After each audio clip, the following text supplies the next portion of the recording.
मां मरियम हमें क्या सिखाती है? मां मरियम हमें क्या सिखाती है? संत लूकस अध्याय 1 वाक्यांश 38 में हम पढ़ते हैं। संत लूकस अध्याय 1 वाक्यांश 38 में पढ़ते हैं, मरियम ने कहा, देखिए मैं प्रभु की दासी हूं, आपका कथन मुझ में पूरा हो जाए। Hallelujah, hallelujah. इस वचन में हम मां मरियम के द्वारा उनकी नम्रता के बारे में समझते हैं, जानते हैं, सीखते हैं। मां मरियम कहती है, मैं प्रभु की दासी हूं, प्रभु का कथन जो है वो मुझ में पूरा हो जाए। मां मरियम में किसी प्रकार का घमंड नहीं है।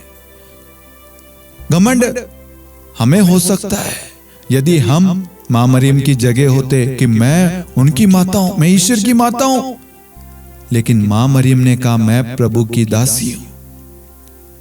वहां पर मां मरियम की नम्रता झलकती है।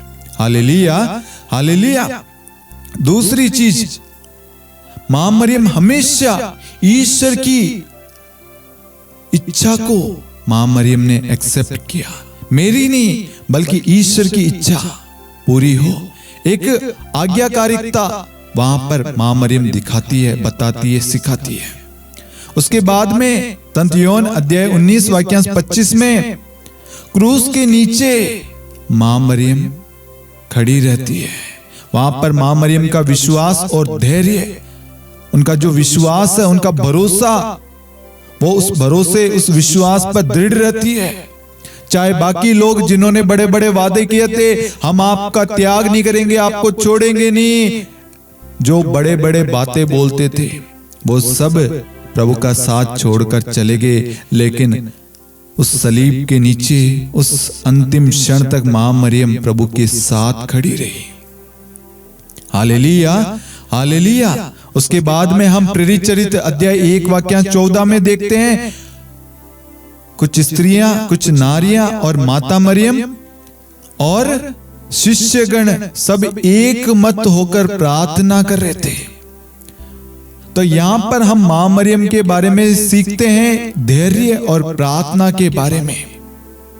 तो मां मरियम हमें वचन के बारे में सिखाती है कि वचन किस तरीके से मां मरियम के जीवन में कार्य कर रहा है और मां मरियम उस वचन को अपने जीवन में कैसे लागू कर रही है। मां मरियम की नम्रता हम देखते हैं कि मैं प्रभु की दासी हूं, प्रभु का कथन मुझ में पूरा हो जाए। प्रभु की दासी अधीनता स्वीकार कर रही है। मां दासी कहकर अपने आप को बोल रही है। वहां पर मां मरियम की नम्रता झलकती है। मां मरियम का प्यार, वचन के प्रति आदर, सम्मान, आज्ञाकारिता, विश्वास, भरोसा, धैर्य और प्रार्थना के प्रति भक्ति हम सबको सीखने को मिलता है। इसका मतलब है मां मरियम हमें वचन का पालन करने के लिए, वचन के अनुसार जीवन जीने के बारे में हमें सिखाती है। Hallelujah, hallelujah.